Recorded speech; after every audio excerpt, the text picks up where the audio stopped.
Officer Lozenga. I do Segway patrol on the rail line. Hey guys, how y'all doing? Where are you going? Out here, we have the opportunity to do so many things and interact with so many people, to help so many people from all walks of life.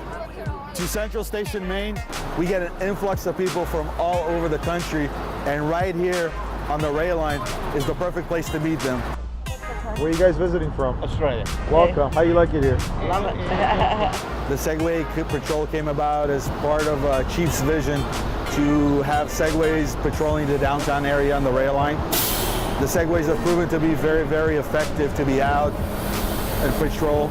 We're able to provide excellent customer service by being very close to the customer. Our customers are able to come up to us and ask questions. We're able to get around quickly in the downtown area when there's high traffic. Thank you, sir. You have a good day. I love interacting with people. I love being out with people. I love helping people. So come on out here, join Metro PD. You'll love it every single day.